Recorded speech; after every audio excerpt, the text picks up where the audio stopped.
right, ready to go, Sue? All right, hello, and thank you so much for joining us for our May Lunch and Learn program today. Some of you may be regular attendees to our programs at the clinic, and for that we say thank you.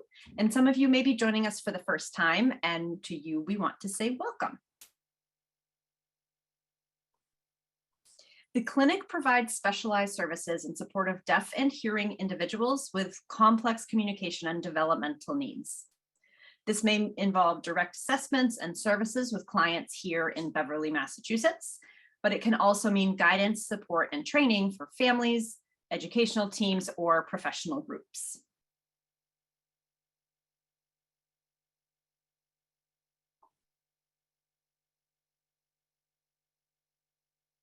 And thanks to technology, those services are not limited to the greater Boston area. We encourage you to reach out if you think we may be able to support you, your family, or your team.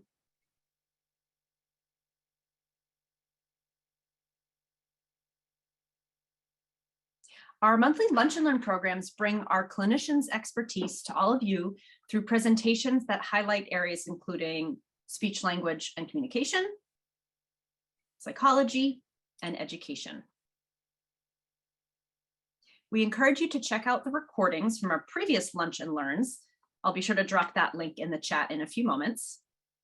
After today, we will have one final program left on June 8th for this year, and we are very excited that this will be an interdisciplinary Lunch and Learn, which means that all of our clinicians are contributing to the presentation, which will focus on not just surviving, but thriving this summer with tips and strategies for families.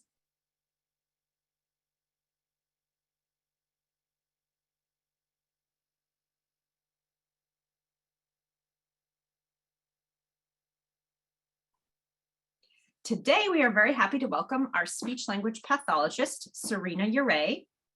Serena works with students who are deaf, hard of hearing, or hearing with a variety of communication needs.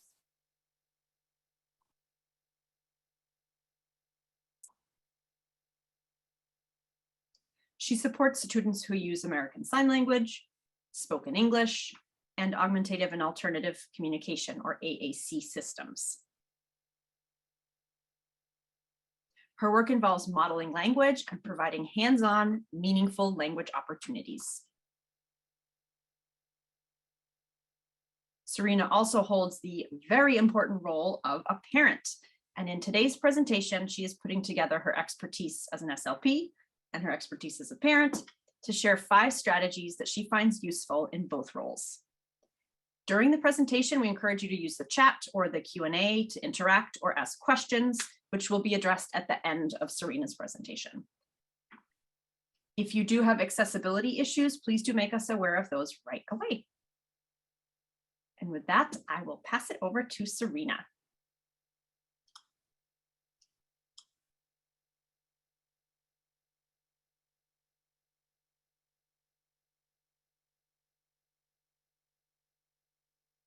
Okay.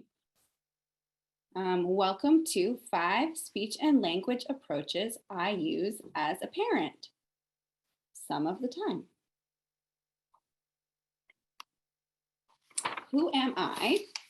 I am a speech language pathologist who's been working here for the last 10 years, working with families and little ones in the parent-infant program, students ages preschool through high school who are deaf, hard of hearing, or hearing with and without complex communication needs.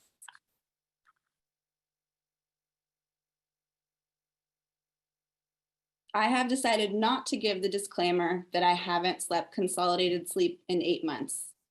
Sleep deprivation impacts cognitive functioning, word finding abilities, and other things I can't think of right now.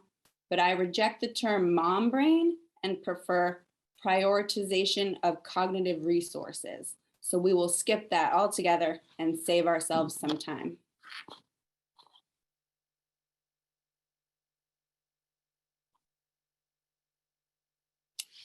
Obvious statement alert, but a disclaimer that being a speech language pathologist and a parent are very different jobs. Here is a busy word cloud of all the different goal areas and things that SLPs do. I tried to generate a word cloud of all the goal areas of being a parent: love, support, encourage, teach, bathe, feed, survive, and I ran out of time, space. Being a parent and an SLP are different in a lot of ways. SLPs have specific goals and specific times to work on them, as well as a controlled environment in which to address them. Parenting has lots of opportunities to address goals, in addition to the challenge of timing and control of an environment, which varies depending on where you are and how many people are there. So here are some strategies that can be incorporated into what's already happening and could make life easier, maybe sometimes.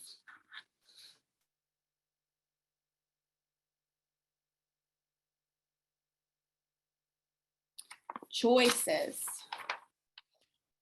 In speech language session, we have so many choices.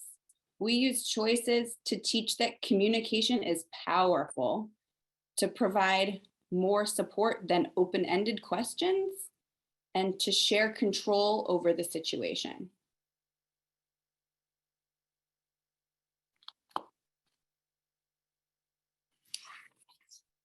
So instead of asking, we can say, we can hop like a frog or walk like a crab to speech.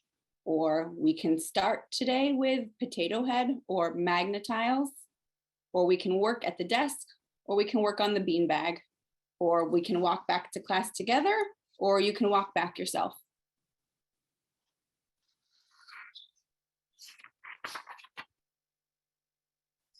In speech and language sessions, choices are offered by using real objects, sometimes pictures of objects or symbols, verbal questions, or signed questions.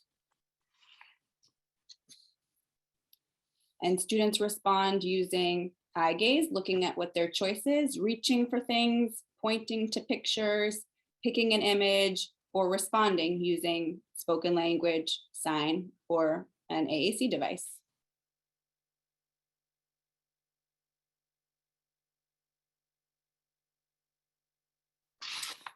And we also adjust the language level. So when there's a heightened emotional situation, sometimes we'll present the choice and say, pick. Or if we're modeling language, we could model it at the word level to say milk or cracker, or at the phrase level, drink milk or eat cracker, or at the sentence level, let's drink chocolate milk or let's eat goldfish crackers.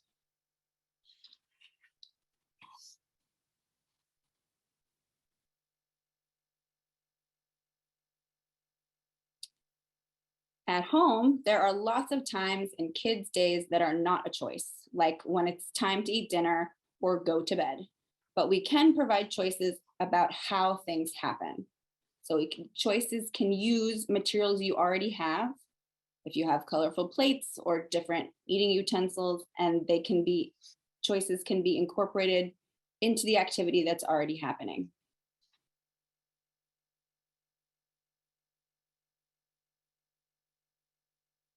Like mealtime, playtime, or bedtime. And some of the activities around bedtime are not choices, but the choice can be in what order they happen.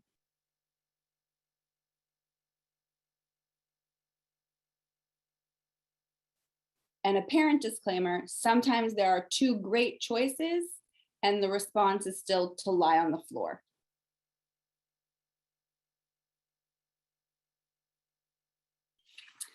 There can be choices when we're transitioning from one place to another or changing from one activity to another.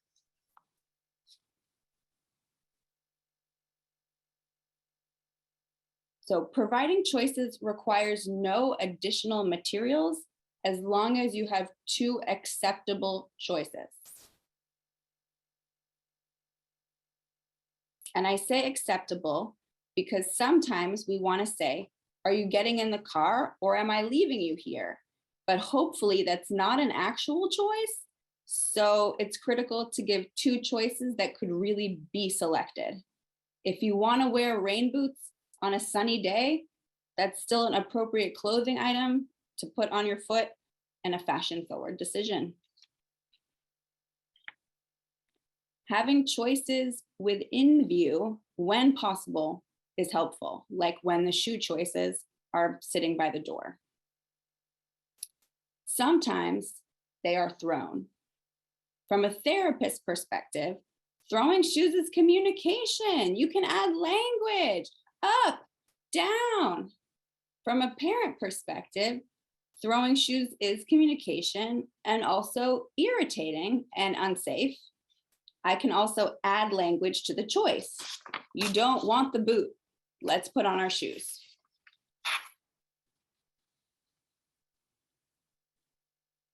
At challenging moments, sometimes the choice is who's going to choose. You can choose or I can choose. So providing choices is one of the ways that what's already happening in the day can include language models and communication opportunities. And providing choices at home can be holding up the actual items, showing pictures of the choices, or giving a verbal or signed choice.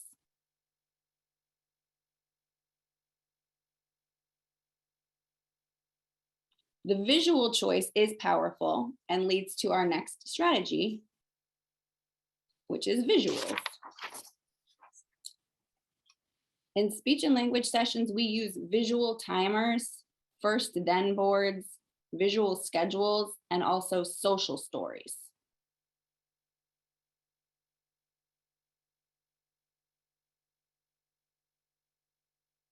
These aid in understanding, help to clarify expectation, and prepare our students for what's coming next.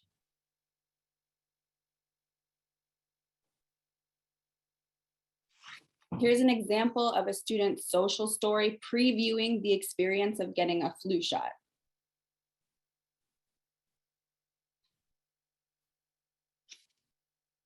Social stories do involve creating materials, but they can also be done by drawing with markers and talking about what's going to happen. And what's also part of this that's helpful is role play. So to use the language and prepare for new activities, and each person can take turns taking on the role of what will happen. So what the patient would do, what a nurse would do.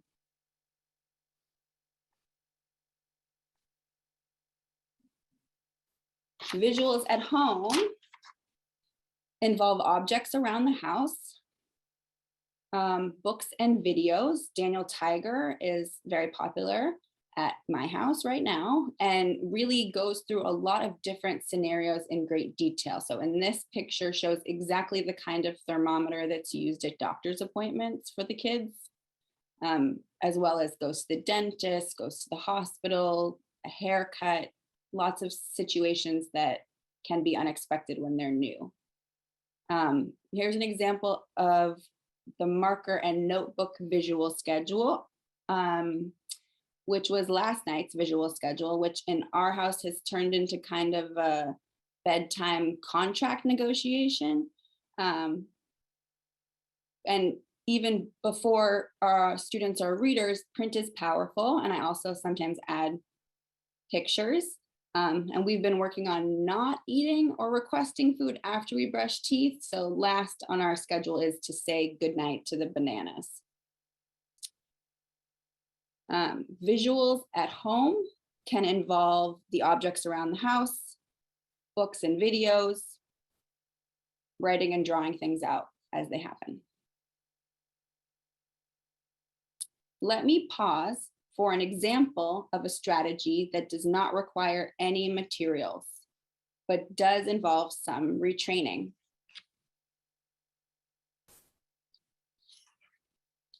Wait time. It is really difficult to wait.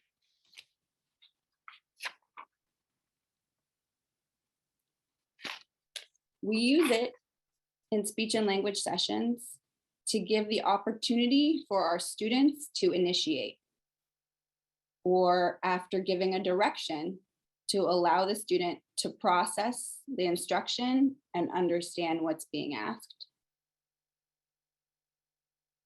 to encourage independence, to provide opportunities for problem solving, and to allow students to have the opportunity to try it themselves, to ask for help, to ask a question, or to make a comment that we wouldn't have thought of.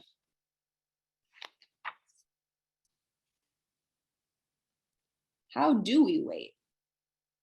It really involves counting to ourselves anywhere from 10 seconds to 30 seconds, which feels like a long time to be doing nothing. But what we should be doing, or what we are doing when we're waiting, is noticing the moment with the opportunity to take a breath, staying attentive.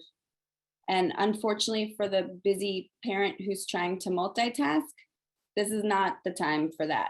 This is the time to really stay listening and ready.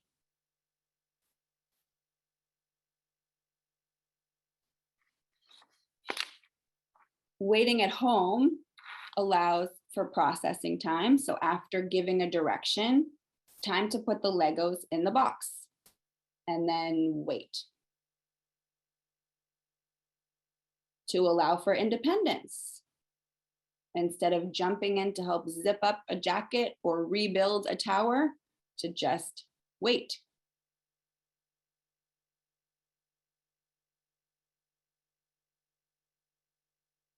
And also to allow for social emotional readiness to share after picking up at the end of the day of school, to say, I wonder how your day was, and then wait.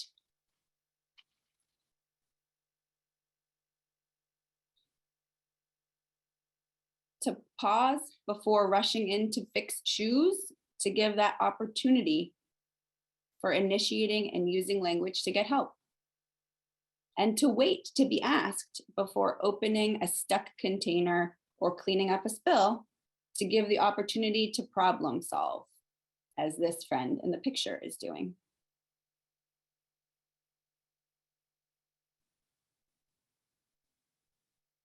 It is an approach that can be applied to any moment of the day when you have the time and patience to implement it. This leads to our next strategy, another that requires no materials at all.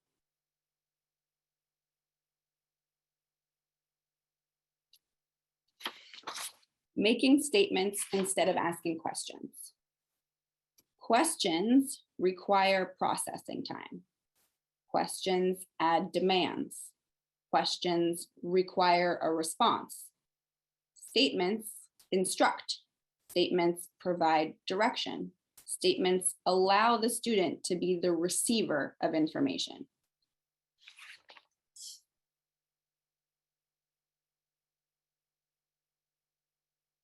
So instead of asking, are you ready for speech? No. To say, it's time for speech.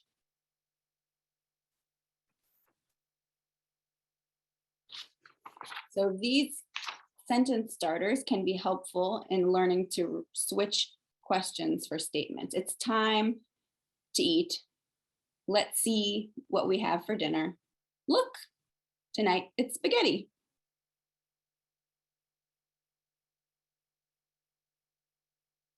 Or at playtime, it's time to build. Let's make it tall. Look, it's gonna fall. And when we're out the door, it's time to go. Let's walk together. Look, here's the car.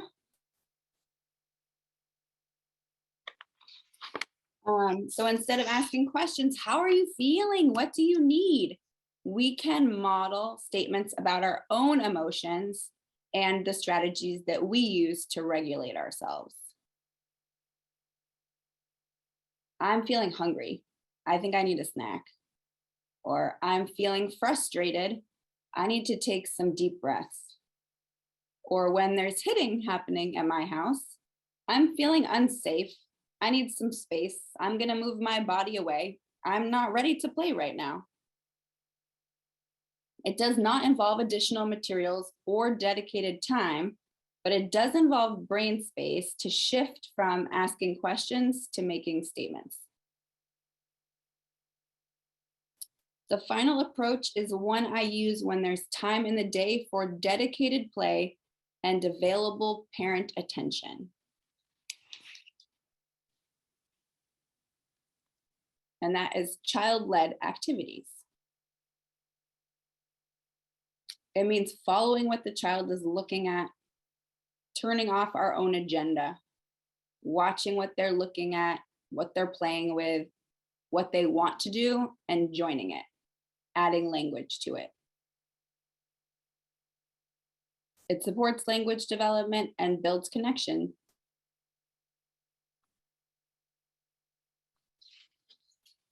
From a therapist perspective, this can be literally anything. From a parent perspective, this can be messy or dangerous, so set boundaries about what's an appropriate plaything at your house. It can be turning the lights on and off. It can be talking about what's outside the window. It can be filling up and dumping out cups of water, hopefully into the bathtub. At my house, it does not involve fancy materials. It rarely involves Pinterest-worthy anything. It involves letting go of being in charge and refocusing on the child's attention. It frequently involves going through all of the recycling.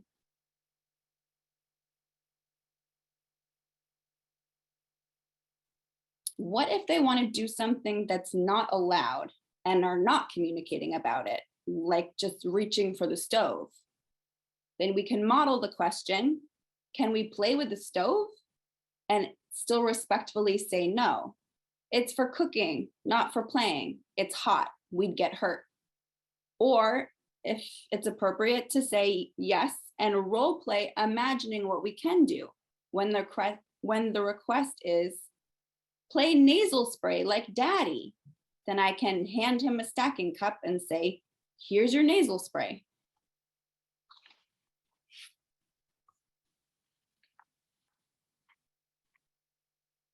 Some additional therapy strategies that I use as a parent: warnings before transition. So in 2 minutes, it's going to be time to clean up. In 2 minutes, dinner time is over. And as well as providing language of what we can do instead of the don't. Don't hit, stop throwing. The most noticeable part of that is the final word, hit, throw. And it doesn't provide clear instructions about what we can do. So quit throwing books can be switched into hand me the book, or let's find something we can throw.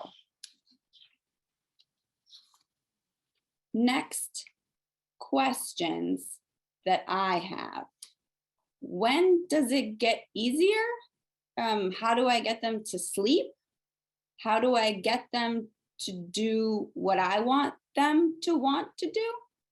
How do you control all of the other people?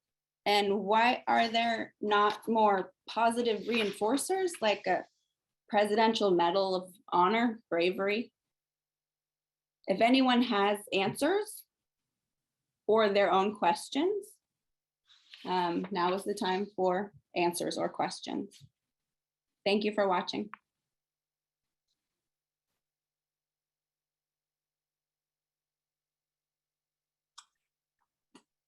Thank you so much, Serena. I have to admit, I'm sitting over here giggling a little bit with some of your examples, and I appreciate you filtering in that humor because I think we get stuck on the serious sometimes. So it's nice to have, maybe some of those examples are less funny to you because you're in it as a parent, but it is much appreciated. So anyone who is viewing, feel free to go ahead and use the chat or use the Q&A to pose any questions that you may have, any thoughts or things you want to share regarding Serena's presentation.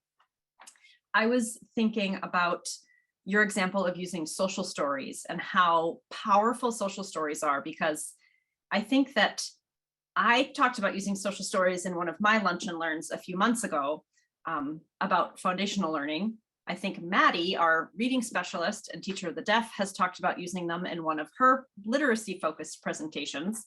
And I know we have other folks in our school here from a behavioral background who talk about the power of using social stories. So there is a lot of positive reasons for social stories for kids.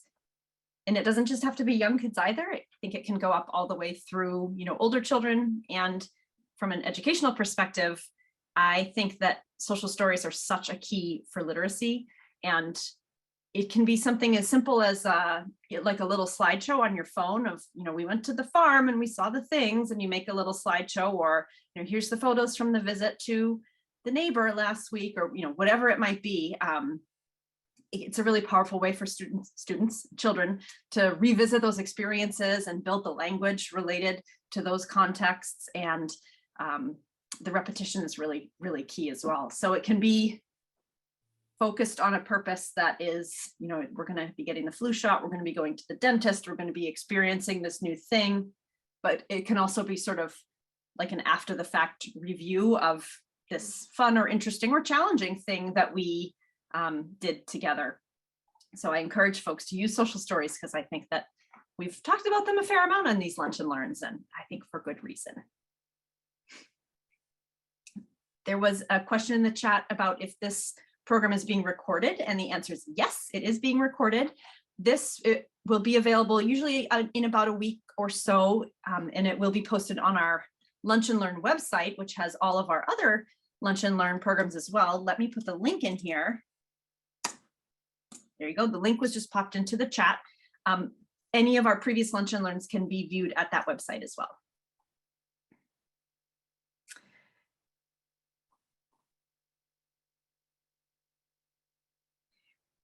We have a comment from Adrian. This was so great, practical, and also so funny.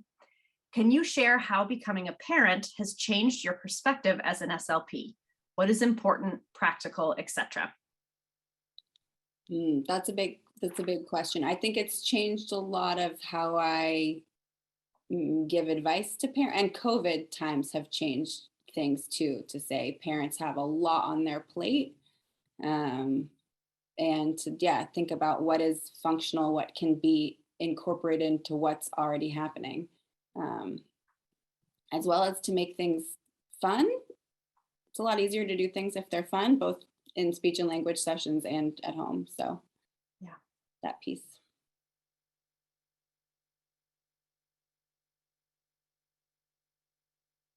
Absolutely. We just have an additional comment about social stories, to jump back for a moment, that social stories give children an expectation on what to expect and help to decrease anxiety. And I agree with that very much. And I'm the parent of a 12-year-old, so I have had the baby years and the toddler years, and now I'm in this next stage. So I still see the value in that, and my daughter experiences things that make her very anxious. So that's I talk about social stories, but there are some areas in our own life that maybe I could revisit using those as a way to sort of help her with those challenges that she has related to anxiety. So good tip. Thank you, Jennifer.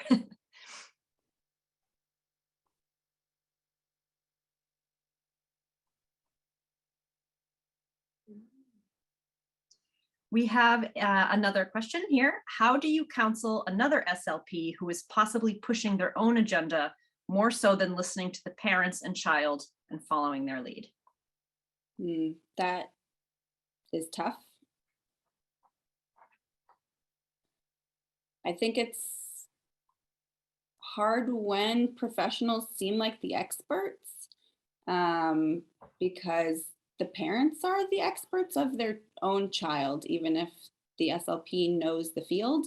And so to make sure that the family has an SLP that's a good match for them, that they feel can listen and hear what they need, as well as where the child is at. Because child-led therapy is appropriate when we're developing those skills. And then later on, often fits in with academics and what the classroom needs. So it changes throughout the year. So to make sure that if it's not a good fit to work with a specific SLP, to find somebody that works well. I know that can be complicated sometimes, but to have parents know that you're the boss of the decisions for your family, and to be the self-advocate for you and for your child.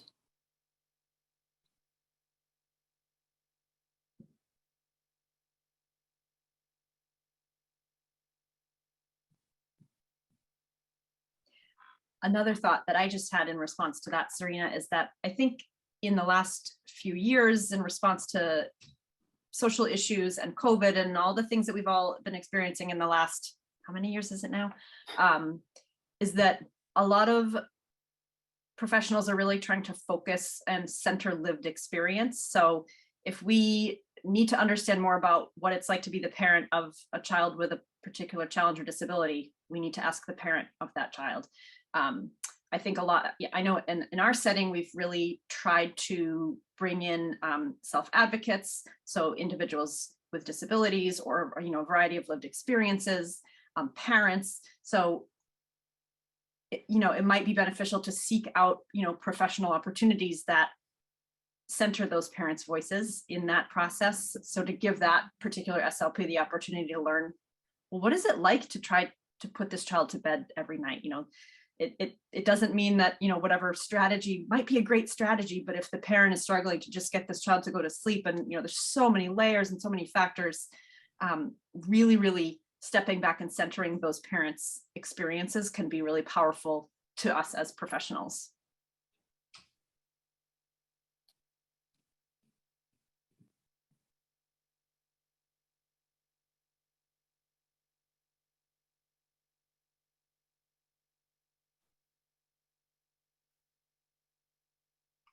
I have a question, Serena. Yeah. So I know that your parent experience, your children are quite young.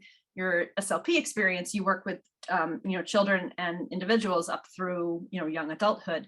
So in what ways are some of these strategies in what ways can some of these strategies be applied to older children or teens from your SLP hat? It's really about finding the student's interest and relinquishing control as much as we can. And with our transition age kids, we want them to be ready to speak up for what they need, to know what they like to do when they have free time, to empower them to be the ones in charge of their lives. And so visuals support understanding, but they can also be a way of communicating with somebody out in the world of, this is what I would like to do. Same with choices. Sometimes not everything is a choice, but for our own selves, when we're doing something hard of okay, it's time to sit down and do taxes with ice cream or with coffee, to give ourselves and our students strategies that we use. And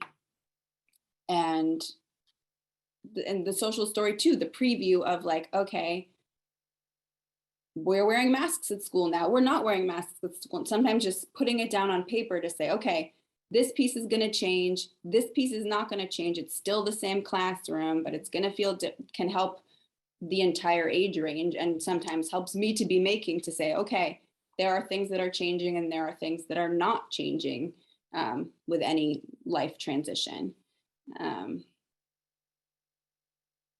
So that piece I think really fits in. And yeah, to be able to talk about things afterwards and look back is helpful for all of us too.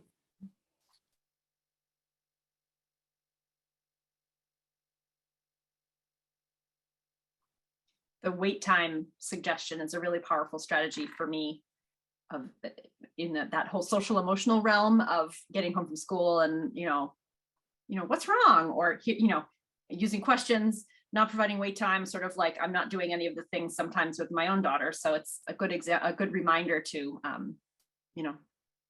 make the statement and then provide the wait time. It's so much easier said than done. It sounds so simple, but counting to 30 in your head is an actual eternity when you're the one kind of waiting for that response. So, a good note to self on practicing these kinds of things at home as well. Can I add a shout out? Please do. My parents are here watching, so maybe that's the positive reinforcing for all the work of parenting. You get to watch the Zoom presentation about it. Well, we welcome your parents and we hope they come to all of our future Lunch and Learns as well and bring all their friends. Someone wants to know how they can be funny like you. I don't know to answer that question because Serena just is so funny. We love having her here on our clinician team. That was my dad. Oh, so good. A dad joke in a Lunch and Learn. That's a There first. we go.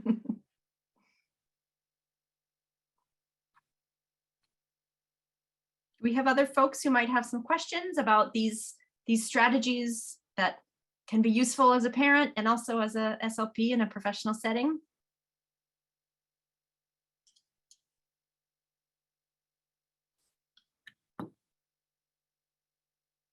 You know, sometimes you need a few minutes to type things in. Here we go. Can you give an example of using these strategies with your 8-month-old? So choices all the time, very much object-based to hold things out to see, and either what she's reaching for now that she's working on reaching, before what she was looking at to say, oh, you see, whatever it is. So choices are very much part of the thing now that she's starting to eat. Much more choices. Let's see. What are the other things? Wait time when she's learning new skills, reaching for something, rolling over, to give the wait time and see, can she get it there herself? The visuals are really just objects at this age around, or pictures and books around things. Go through my strategy pages to see what the other ones. Statements, lots and lots of statements about, oh, look at that. Here's what we're going to do next. And child-led is the name of the game at this age. So as much as we can let her lead, she's interested in leading the way. To piggyback on that, how do you manage a child-led activity with both children at the same time? Carefully. But it's really about picking the right time of the day too with some of these things. That morning time, everybody has a different amount of tolerance for frustration versus at the end of the day after school when it's time to, like, that's not the time. And that's the part of the parenting is learning when it is not the time to do all the things that could be done. But they have some things that they're both interested in, and to give space and very clear with the older one that the turn will come back, and which things are appropriate to hand the baby versus to give her space, and very much what you can do with the baby. You can hand it, or you can put your hands down and wait. There's not a lot of things you can do with the baby. If you're interested in throwing things, it's unfortunately not a lot of baby play. That ties into a question that we had come through. I have a student who likes to throw things all the time, things that shouldn't be thrown. She is nonverbal. What suggestions do you have? To give what we can do with the items, or to have specific times that it's time to throw, because throwing is really fun. And so to have the opportunity to be able to throw and to figure out why we're throwing, what communication is behind the throwing. If we're throwing because we don't want to do the work, if it's work being thrown, then to be able to have a way to express that differently. If there's an icon that says, I don't want it, and then to be learning to point to say, I don't want it, and then it gets removed so that the power is going to the communication over the throwing. Or if it's something that is done, and when you're done with it, we don't really know what to do except throw, then it can have an all done, clear place to put it in a box to feel like, okay, it's done. It really is about contextualizing the throwing. What else is happening and why are we throwing things? And to have time to throw and communication around, it's throwing time, let's throw it, it's my turn, it's your turn. We can roll it, to be able to have time to throw and not just never getting to do that, because fun.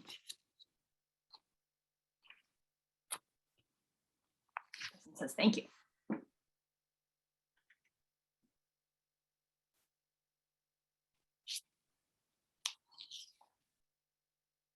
We do have a few more minutes if we have any additional questions.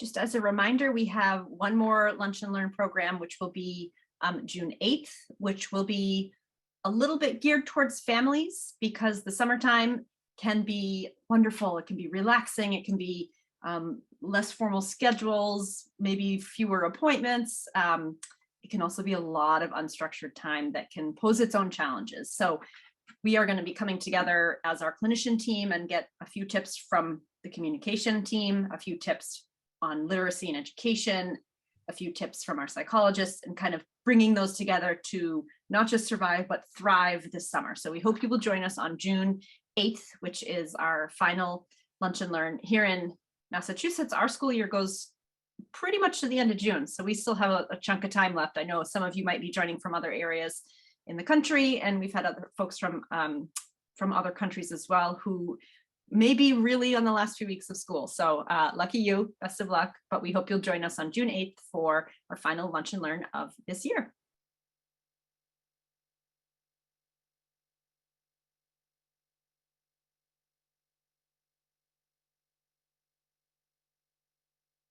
All right, well, thank you all very much for attending today. We appreciate it. Thank you to Serena for your wonderful presentation and all the information. We also want to thank our interpreting team, Shauna and Sue, for providing communication access today. We really appreciate it.